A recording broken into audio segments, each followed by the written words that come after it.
right. Good afternoon.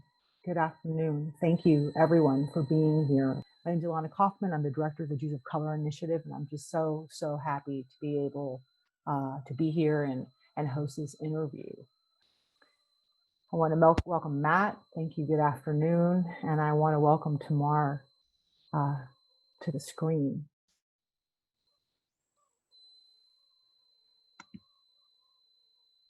Welcome Hello? back.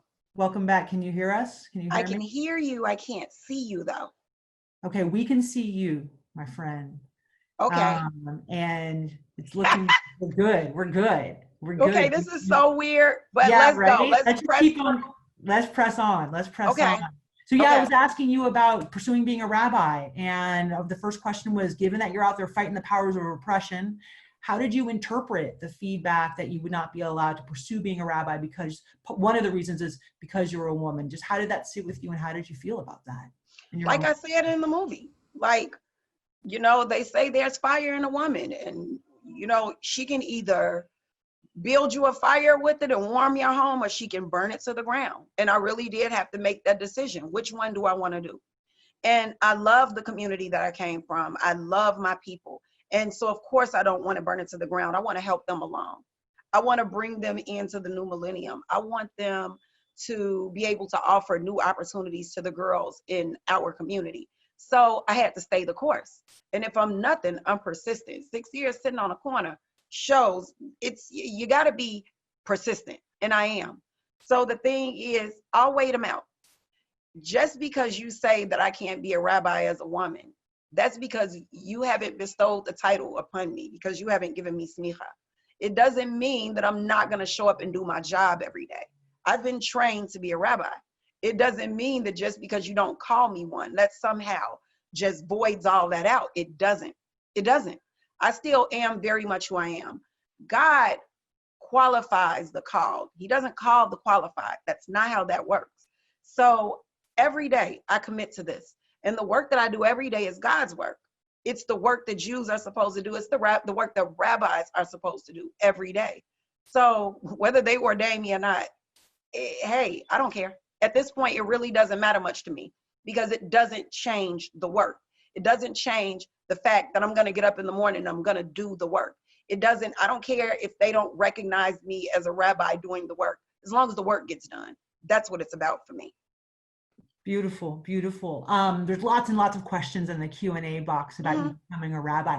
Have you considered pursuing ordination from one of the various Jewish movements out there, or like, you know who you are, you know what your training is, you're already doing the work that you've been called to do? Is that enough for you for right now in terms of becoming a rabbi?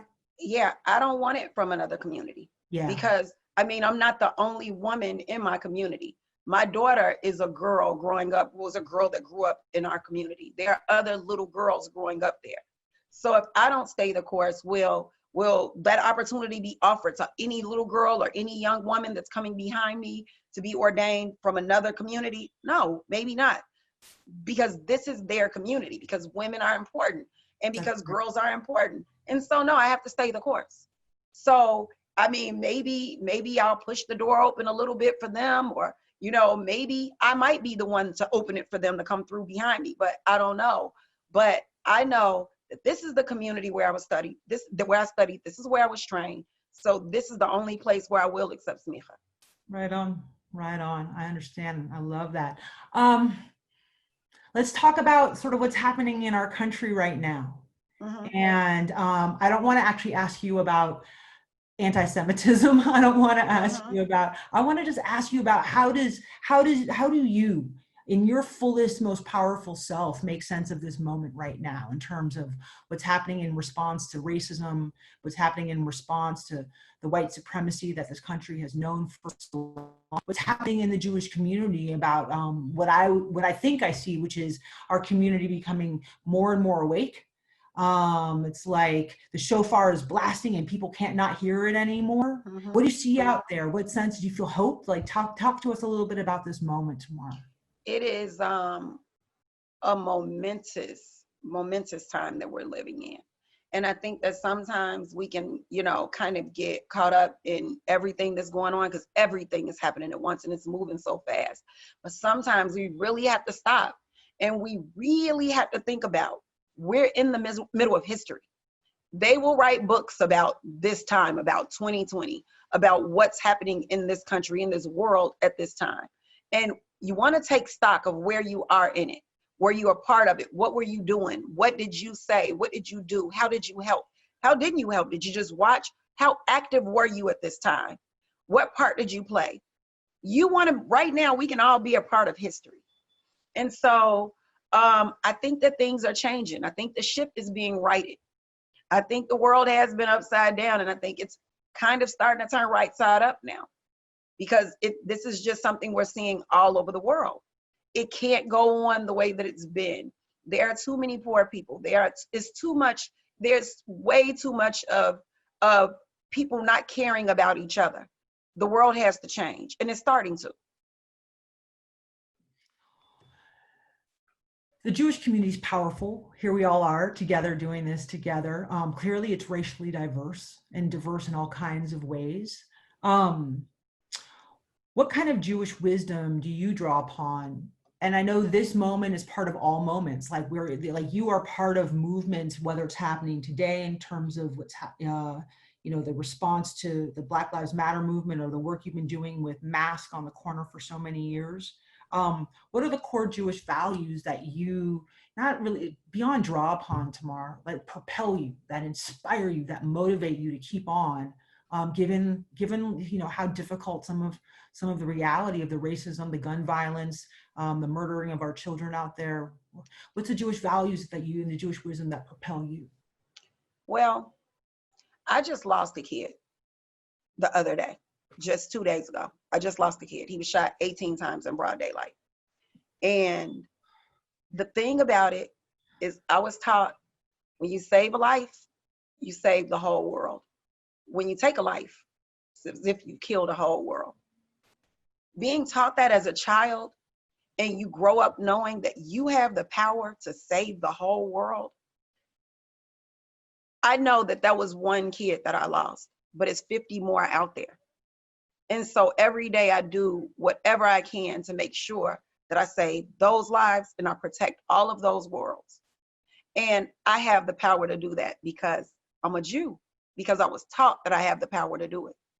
And sometimes, especially growing up in black and in the hood, and it's poverty and it's terrible circumstances. Sometimes you're not necessarily taught that you have control over very much, but to be taught from very young that you can save the whole world, that you can save lives, that you're that powerful, that you literally hold the power of life and death in your hands. That is an awesome power for a Black girl from the South Side of Chicago who comes from Inglewood. That's an awesome power. And so it's kind of like that propels me every day, because I know it's not just about saving one life or two lives. It's about saving the world. It's about saving all of those worlds and all of those lives that come from those young people who we help. And so when we lose one, it's really difficult for me because I understand the magnitude of how big that is. I get it. That is huge. I mean, he was a kid, so he could have had kids and they would have had kids. The whole world died with him. And I understand that. So when I see on television, all of the shootings in Chicago that happen, and when I see that, I don't just see one person being lost. I see it much bigger than that. It's worlds and worlds of people being taken. So I think that's what it is for me. Right on. And do you have time for us to ask one more question? I know. Go ahead. Let me ask this, and let's do this on our way out together.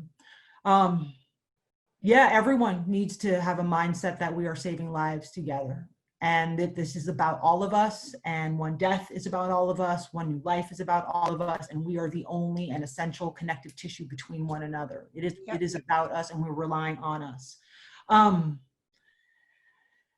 Some of the questions in here are like, how can more white folks get involved in the work that you do?